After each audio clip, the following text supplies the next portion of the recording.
अब ये युद्ध जो है वो अगले पड़ाव पर जा पहुंचा है। अब तक हमने देखा इजराइल और अमेरिका एक साथ थे और प्रत्यक्ष तौर पर, यानी अमेरिका भी ईरान पर अटैक कर रहा था, इजराइल भी कर रहा था, और उसका पलटवार ईरान इजराइल और अमेरिका की मिलिट्री बेस पर कर रहा था। यानी केवल तीन बड़े चेहरे निकलकर सामने आ रहे थे। पर्दे के पीछे बहुत सारे खिलाड़ी थे, लेकिन पर्दे के पीछे वाले खिलाड़ी अगर आगे आकर खेलने लगे तो जी हां, अब रूस ने एक बड़ा कदम उठाया है ईरान के साथ मिलकर, और ये बैड न्यूज किसी और के लिए नहीं बल्कि अमेरिका और इजराइल के लिए निकली है। बैड न्यूज क्यों है? क्योंकि अभी हाल ही में ईरान के हाथ कई अमेरिकन हथियार लगे जिनकी तोड़, जिनकी काट ईरान के पास है, और रूस के साथ मिलकर ईरान एक सबसे बड़ा, मतलब अमेरिका के पास शायद इतनी बड़ी मिसाइल ना हो, इतनी घातक मिसाइल ना हो, उसे बना रहा है। और इन सब के बीच हिजबुल्ला एक बार फिर से आईडीएफ पर टूट पड़ा। आईडीएफ के कई सैनिक इसमें घायल हुए हैं। एफपीवी ड्रोन ने भारी तबाही मचाई है, और एक और दावा किया जा रहा है कि जल्द ही एक बड़ा हमला ईरान पर फिर से किया जाएगा। ये ऐलान इजराइल के एक मंत्री ने किया, लेकिन इससे वहां हड़कंप मचा है। और क्यों यूएई को लेकर एक एडवाइजरी जारी की गई है? क्यों ये कहा जा रहा है कि पहली फुर्सत में यूएई बैन सिटीजन्स? किसके लिए? ईरान मत जाओ, इराक मत जाओ, लेबनान मत जाओ। तो क्या वाकई अगले 24 घंटे में कुछ बड़ा होने जा रहा है? नमस्कार, मैं हूं प्राजपाल गौतम और आप देख रहे हैं the live TV. The live TV, सच सबसे आगे। ये देखिए, पहले एक वीडियो निकली है। इस वीडियो के जरिए क्या संदेश है ये देखिए। मतलब कितनी भारी मशीन हो, कितना बड़ा मिसाइल हो गया, आप अंदाज़ा लगाइए। और ये मिसाइल अगर दागी जाए तो उसके बाद हालात क्या बनेंगे आप खुद अंदाज़ा लगा सकते हैं। कितनी भारी मिसाइल लग रही है। इसमें जो दावा है वो है कि bad news for America and Israel. रूस और ईरान मिलकर, मतलब उसके जो मिसाइल बनाने वाले वैज्ञानिक हैं, विशेषज्ञ हैं, वो सब मिलकर एक बहुत बड़ी मिसाइल बनाने जा रहे हैं। Develop highly advance missile system capable of posing a serious global threat. ये दुनिया भर के लिए बड़ी पेचीदगी वाला मामला होगा। ये परमाणु बम पर अटके रह गए। उधर दूसरा खेल ईरान ने रूस के साथ मिलकर कर दिया है।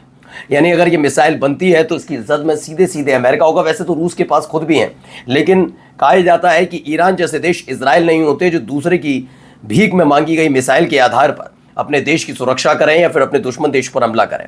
ईरान अपने आप में कैपेबल है, इसलिए कभी उसके परमाणु हथियार पर नहीं उछले। लेकिन अब जो मिसाइल बनाई जा रही है, कि पूरी दुनिया ने ईरान का लोहा देखा, उसकी विशेषज्ञ जो मिसाइल बनाते हैं उसकी टेक्निक्स देखी, जिसने अमेरिका को घुटने टेकने मजबूर किया। अब ऐसे में रूस और ईरान मिलकर एक नई मिसाइल बना रहे हैं।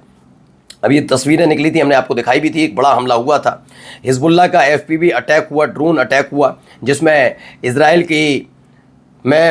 का जो पर भारी हमला है इजरायली सैनिक पर शोमेरा इलाके में M548 एम्यूनिशन कैरियर व्हीकल उड़ गया। और इन सब के बीच एक और खबर निकल कर आई कि कैसे अटैक किया जाता है। जरा ये देखिए कैसे अटैक किया जा रहा है। देखिए, ड्रोन तैयार किया जा रहा है, पेच कसे जा रहे हैं, उसकी पंखड़ियां सेट की जा रही हैं। कैसे ये ड्रोन उड़ता है उसके बारे में ये दिखाया गया है। थोड़ा ब्लर है। अब देखिए स्टार्ट होता है। एफपीवी ड्रोन की खासियत है उसमें कैमरा लगा हुआ है जो पूरी अपडेट देता है। देखिए पंखड़ियां आपको दिख भी रही होंगी। तो ये उड़ता हुआ जाता है और ढूंढता है, बाकायदा ये सर्च करता है कि कहां पर कोई व्हीकल दिख जाए, आईडीएफ के सैनिक दिख जाए, उनका कोई अड्डा दिख जाए, वो छिपे हुए हैं उसके बारे में पता लग जाए कुछ तो।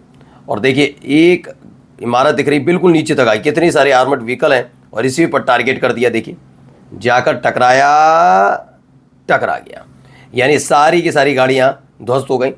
ये हालात है। हिजबुल्ला लगातार इस तरह के अटैक कर रहा है। अब खबर आई the war with Iran will continue. Israel के मिनिस्टर हैं, डिफेंस मिनिस्टर, उन्होंने इस बात का ऐलान किया, we may soon be forced to return to operating in Iran to ensure the regime can not threaten us for years to कम।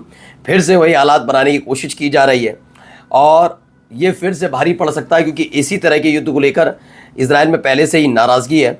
तो ये खबर है। Marjorie Taylor Greene question why the US need to protect a country with 100 of nuclear weapon whose really goes to mess with Israel at the end of the day. They have nuclear weapon, so what lie it that we really have to support Israel? अब ये सवाल लगातार nuclear weapon को लेकर पहले भी उठ रहे हैं, ऐसा नहीं है कि कोई नया सवाल है। सवाल ये भी है कि क्या इजराइल के पास न्यूक्लियर वेपन है, और अगर है तो अमेरिका को उसके बारे में जानकारी क्यों नहीं है। ये अब तो अमेरिका में भी सवाल उठने लगे हैं। देखिए, मार्जरी टेलर ग्रीन ने सवाल उठाया है कि अमेरिका को सैकड़ों परमाणु हथियार वाले देश की रक्षा करने की क्या जरूरत है। अगर इजराइल से कौन पंगा लेगा, उनके पास परमाणु हथियार है। तो यह सरासर झूठ है कि हमें वास्तव में इजराइल का समर्थन करना चाहिए। उठ रही है सवाल कि भाई जब उसके पास परमाणु हथियार हैं तो हम क्यों इस युद्ध में कूद रहे हैं, और अगले 24 से 48 घंटे में कुछ बड़ा होगा, ये बात क्लियर हो चुकी है। समंदर में हो, जमीन पर अटैक हो, हवा से कुछ गिरे, कुछ पता नहीं। देखिए फिलहाल ये है, UAE bans citizen from travelling to Iran, Iraq और Lebanon.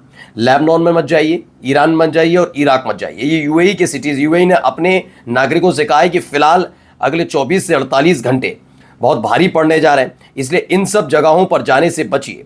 Iran targeted military assets, you targeted infrastructure civilians depend on and you are celebrating it.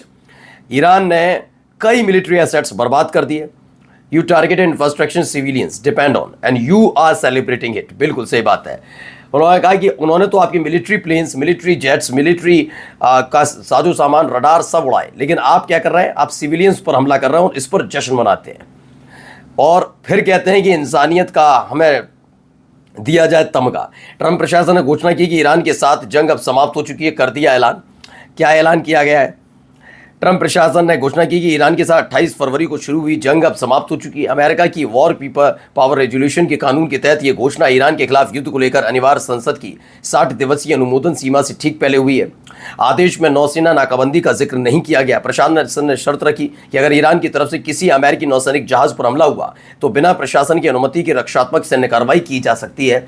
यानी नाकेबंदी अभी जारी रहेगी, लेकिन उधर ईरान ने कह दिया है कि इस नाकेबंदी के खिलाफ वो अब कदम उठाने जा रहा है और ये कहा जा रहा है कि अगले 24 घंटे के भीतर ईरान बड़ा हमला समुद्री क्षेत्र में तब करेगा जब उसका कोई शिप वहां से गुजरे, और अगर अमेरिका की नाकाबंदी के दौरान उसके युद्धपोत ने उन्हें कैप्चर करने की कोशिश किया, कुछ करने की कोशिश की, तो इसे युद्ध माना जाएगा। तो अब देखते हैं, अमेरिका तो ऐलान कर रहा है युद्ध खत्म, लेकिन नाकेबंदी का जिक्र नहीं। लेकिन नाकेबंदी को तोड़ने का काम ईरान करेगा और इस दौरान कुछ होता है तो जंग छिड़ने जा रही है। ये बात क्लियर होती हुई नजर आ रही है।